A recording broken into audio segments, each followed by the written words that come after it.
Hello and welcome to SoBricks. I'm Adam and this is SoBricks. This is my channel for reviewing Lego sets and building them and other Lego related stuff. In this video, I'm going to be taking a look at the Lego Star Wars Planet Series 2 Twin Pod Cloud Car and Bespin set. This is set number 9678. It has 78 pieces, and I paid $28 for this, roughly.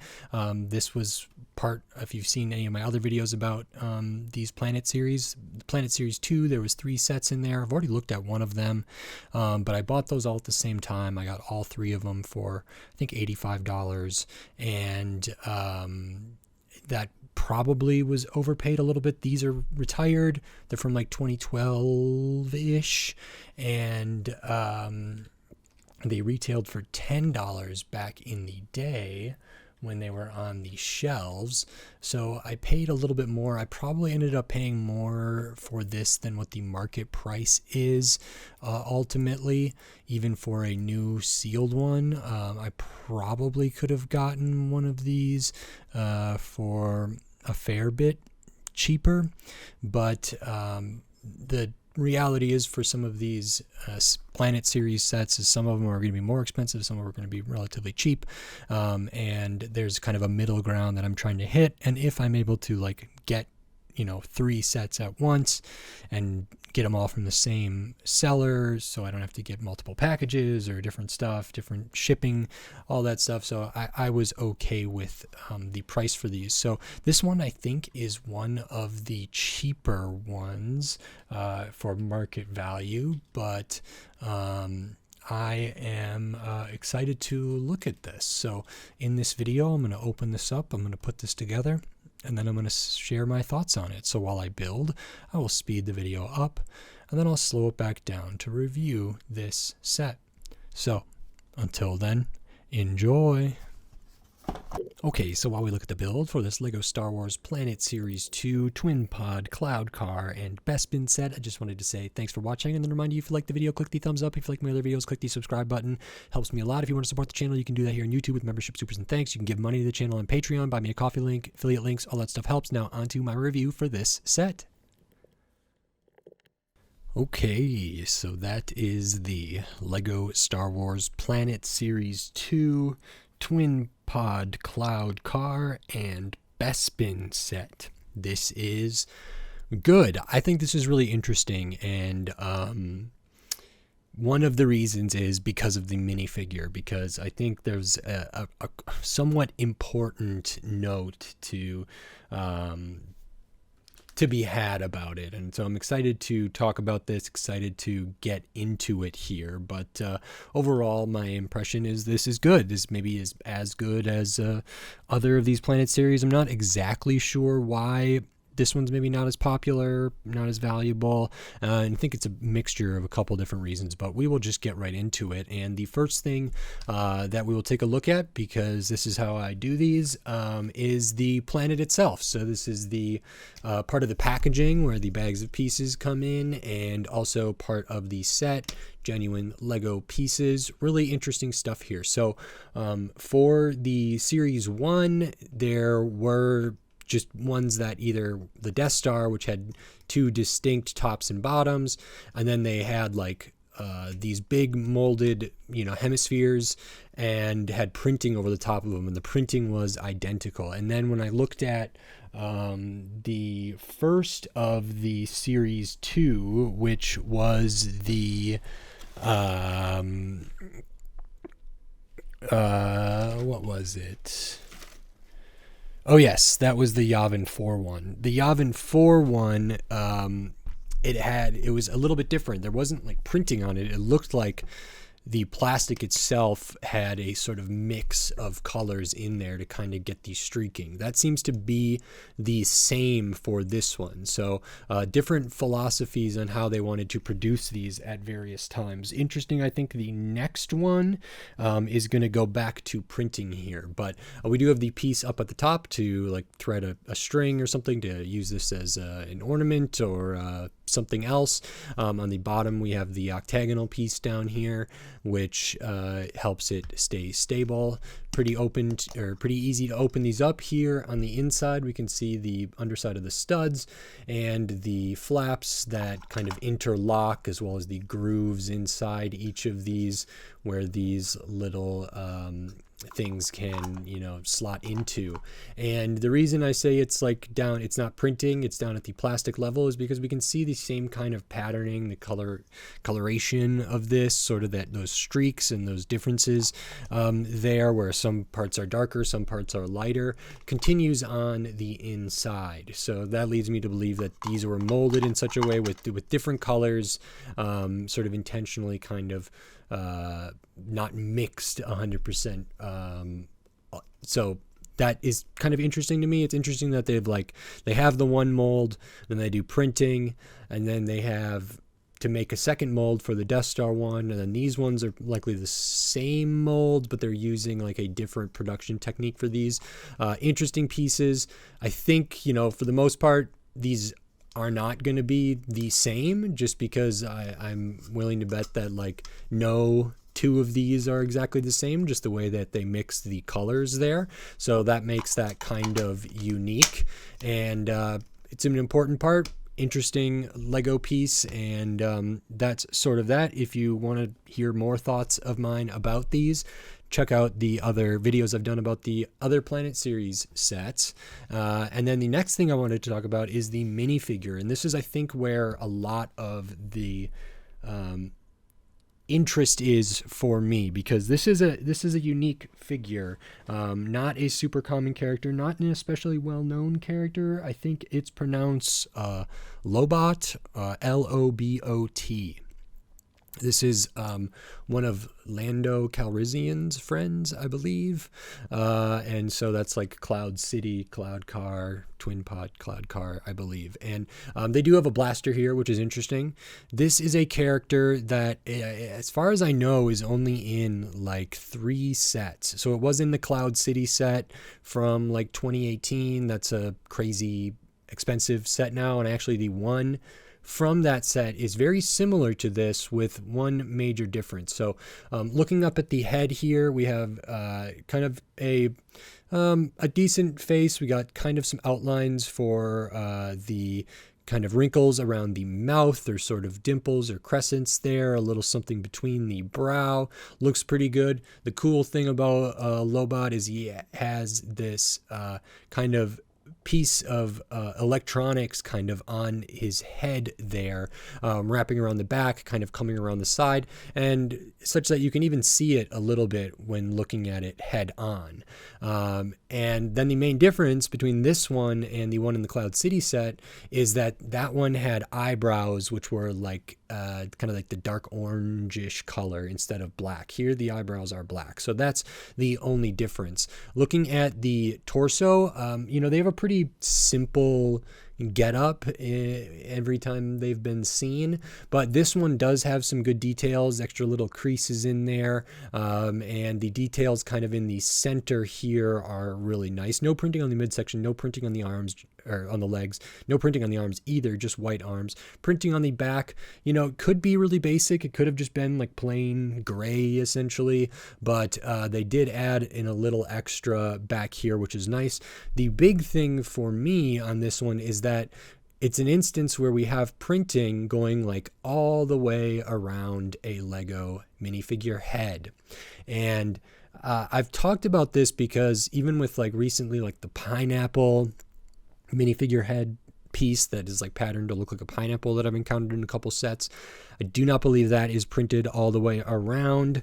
One of my least favorite things is that Spider-Man, the head is, as far as I know, never been like printed all the way around. And I don't know if it's a graphic design thing, that it would be like too challenging to make the lines for the web for the face kind of go to the back. I'm not sure. I never really liked how like the grid on the back of Spider-Man heads look, and I think the kind of space in between there is not great for me. Here is an example of a minifigure head that is printed continuously, and actually the production quality of this is really good, kind of all the way around without any breaks, without any like weird offsets or anything like that. It's just a really, really well done head here, and I wish they would do that for more different characters. I believe that printing for the kind of device around their head is the same on the one from the Cloud City.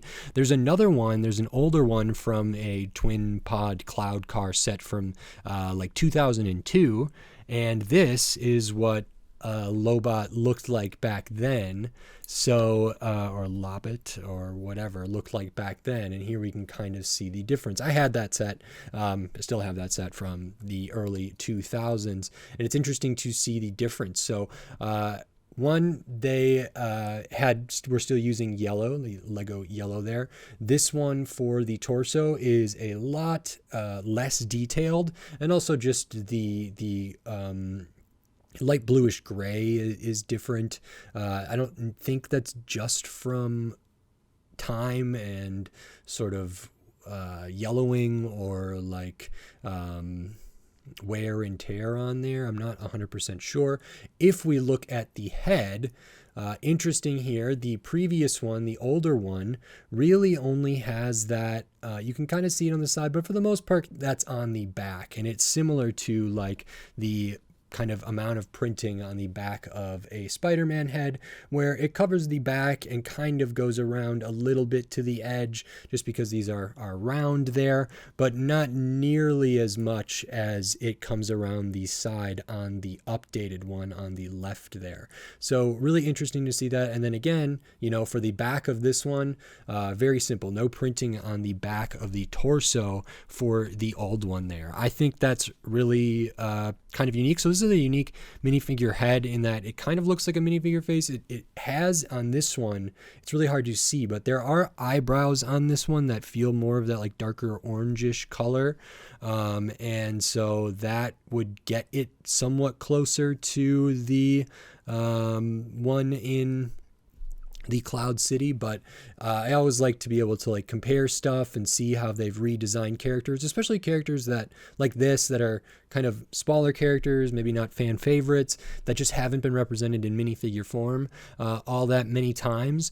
I don't have the Cloud City set, and so I don't have that figure here, but I am grateful that I still have this one from 2002 to compare to this one from I think 2012. This is about 10 years difference here, and then the Cloud City one is 2018, I believe, so it's been a while, and I think those are the only 3 versions of this character, and I think those are basically the only 3 sets that this character is in, because of that, but also because they're not like a super huge character. These aren't especially valuable or like collectible, I don't think. The old one in good shape might be less than $10. It might be $5 or $8 or something like that. I think the one here with the black eyebrows is hovering around the $5 or less mark. I think the one from Cloud City with the kind of dark orange eyebrows is up $15-20-ish there, so a little bit different, but I thought it was very cool to be able to compare these. I did not put together my old version of the Cloud Car from 2002, which would have been interesting to see because it was more like red. It wasn't this color orange here, and it was just a very different build, a different time, different era. Even we were doing still yellow minifigure for that, and so that is Lobot there. But I really wish we could get printing all the way around like this for the characters that it makes sense. In this instance, they went that extra length to be able to do that. It turns out really good. It's a great effect, and I would like to see that done more. And it's also evidence that like Lego, they can do it if they have the will. They can absolutely do stuff like this, and I think it makes a big difference. So I would love to see that on some Spider-Man figures and other figures that it makes sense for, so I was really, really pleased to see that here. And then the rest of the set is the kind of twin pod cloud car, and then the stand there. So looking at the cloud car, I don't think this is a particular like fan favorite ship here. It is just, you know, twin pods, and it's a relatively small vehicle. Yeah, I think the older one was like much more red than orange, and so it looked a bit different, but the shaping of this is pretty standard. I thought the build was kind of unique, actually. We start with just some 1x1 plates and some Technic bricks in there, which I thought was kind of unique. We do a mix of like Technic and then some studs on the side and bracket usage to kind of get this all condensed in here. So you can see we have like studs. The studs are facing, you know, this way, which is different than the studs down here, which are facing down, or these studs up here. So we have kind of some stud reversals going on throughout this, which is a little bit interesting. You know, it's not the smallest stud reversals possible, but to have studs on like all 6 sides of this, or 5 out of 6, because I don't know if it actually has any like on the inner side of either of these, is kind of cool to see. Overall, I think the design is fine. It makes sense. We do have the older style, like dark translucent, trans black, trans brown up there for kind of like the cockpit areas. Just a couple like vented pieces in there, maybe some propulsion at the back. These pieces that they've used on like cars various, you get 4 of those in this older orange color, which is nice. There's some jumper use in here, which is pretty good. And actually, like the building techniques for some of this stuff I thought was kind of unique. Not just these stud reversals, but using like Technic pins, the half pin with the hollow stud on it at various places to get, you know, this on there, and how that kind of goes. We can see right through there that gray that we're seeing is part of a bracket, so that's why it's narrow there. And this captures the essence of the twin pod cloud car scale wise. I think it's pretty good. I don't remember if these were as long as it is wide. This is like a little bit wider than these are long, I believe, which might be accurate. I think probably the cockpit areas seem a little bit small for this, even at this scale. I remember the one from back in the day from 2002, I guess it wasn't really to scale with the minifigure either, but it was minifig compatible. This one, of course, is not. You know, really simple stuff up front just with these bigger cone pieces, but I think that works right. And actually, I think these, you know, get some points for trying to make this like compact, work at this scale, and sort of round these things out in some fun, interesting ways. So in terms of building techniques, this has got, I think, more to it than maybe it first appears, which is always great to see. And that's kind of everything for this twin pod cloud car there. And then the rest of the set, the last thing is the stand. So this is similar to other stands. If you've seen my other videos on the Lego Star Wars Planet series, check those out. I go into it maybe in more depth, but very simple, not a ton of pieces here, same deal. At the end, we do have the 2x2 with the vertical like Technic pin, and then one of these pieces, and then a half pin with the stud that connects to that open pinhole in the center of this, so we can stud that on there. You can spin that around, which allows us to get, you know, whatever angle we want there. Not a big deal, and looks pretty good, easy enough to put on and take off. And then the most interesting thing here is the printed tile or printed plate. It's got 4 studs on the top. It's a 4x4. And then printed in the Lego Star Wars, it says the Twin Pod Cloud Car, the minifigure Lobot there, and then Bespin, which is the planet. That is the same kind of how they've put info on or distributed info on these placards for the Planet series there. For all of them, it's always like the name of the vehicle or the ship that's being represented, and then the minifigure, and then the planet there, which is really, really cool. And that is printed, no stickers. So that is everything that's in this set. And I think this is really interesting. But I'll show the extra pieces because you do get some. 3 extra pieces: the dark translucent cheese wedge, the light blue translucent for the back for the thrust there, and then the Technic half pin with the hollow stud. This set is 78 pieces, 1 minifigure. It is retired. It is from 2012. I'm building this in 2025. I paid $28 for this roughly. And that, as I've said with other ones of these Planet series, again, there's a lot of like retreading, going over kind of the similar ground here, because the main differences are like the specifics, but the overall kind of stuff is somewhat similar. I bought this in a bundle. Like, I got all of the Star Wars Planet series 2 sets at once for $85 or something like that. And so if I divide by 3 and just make them, they all cost me the same. That's the approximate. In the actual like market value of these, well, first, the MSRP of these or this set in 2012 was $10, and then the market value for this at this point is probably less than $20. I'm not 100% sure. I haven't looked in a little while, but these weren't especially popular, and I think this is probably one of the ones that's on the lower end of popularity. I did get it, new, sealed.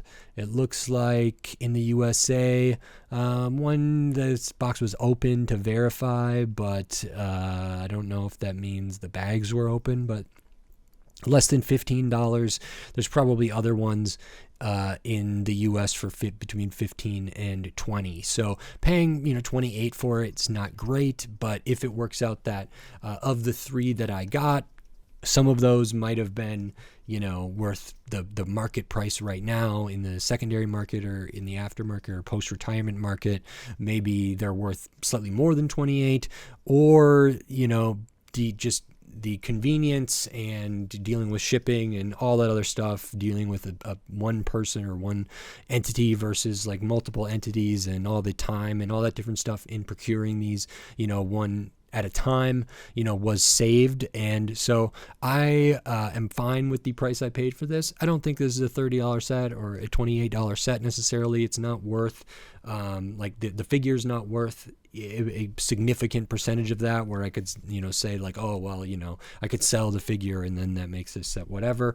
And I wouldn't really want to do that anyway. But this can definitely, this exact one, the Twin Pod, Cloud Car, and Bespin Planet Series 2 set, can be purchased for less than I paid for this. So in that sense, I got a bad deal on this. For me personally, it makes sense, and I've talked about that a lot in all of the other Planet videos. I really wanted it, and there's all these other factors that play into it that make me okay with what I paid. I would always like for Lego to be cheaper. I'm usually talking about that in regard to like current products being produced and MSRP. The post-retirement market for especially like sealed sets is just a whole different thing. There's just a lot going on for it there. And so, yeah, I'm fine with this. I've been really liking these. I have one more of the Planet Series 2 to look at, and then there's Planet Series 3 and Planet Series 4, which would be like 6 more. I'm going to try to get those.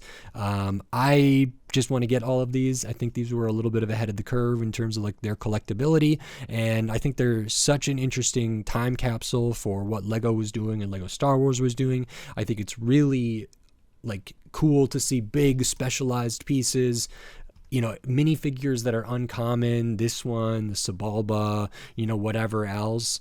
They have display potential, potentially play stuff too, and they're just a nice sort of experiment that I think probably failed, although it did have 4 series of 3 releases potentially.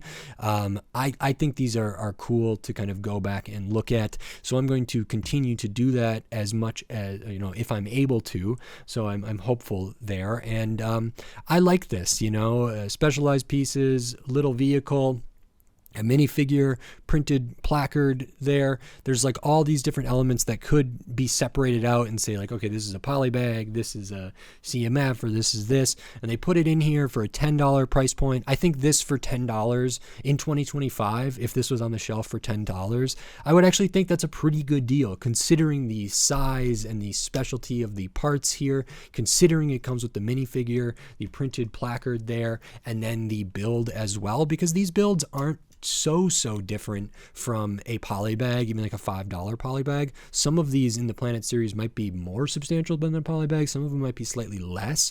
But then when I take that, as a, or look at this as a sum of its parts, I think, the $10 price point right now for Lego Star Wars would be like a really great deal. And so I am, I think these are really fun. I like this a lot, and happy to get Lobot there. Very happy to be able to compare it to the older one. This was the first one that Lego ever did of this character, and one of the few that they ever did. So that, sparks joy in my heart.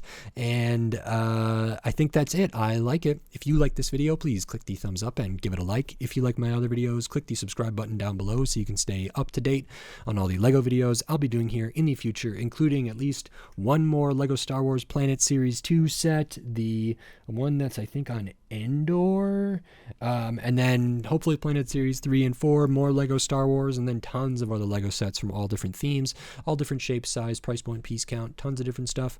So subscribe so you don't miss any of my upcoming Lego videos. We are on the road to 2,000 subscribers. We're getting close. We keep getting close, and I would love to get there. It would mean a lot to me, so I appreciate all the help. If you're not subscribed, maybe consider doing so. It means a lot to me. Thank you very much. And then if you wanted to support the channel in a different way, you are allowed to give money to the channel if you would like. There's ways to do that on YouTube, membership, supers, and thanks. There's a Patreon. There's a link in the video description, patreon.com/SoBricks. There's a buy me a coffee link. There'll be some affiliate links and stuff in there. All that stuff helps support the channel. Every little bit helps, and it is greatly appreciated. So thank you very much. And with all that said, until next time, thanks. Bye.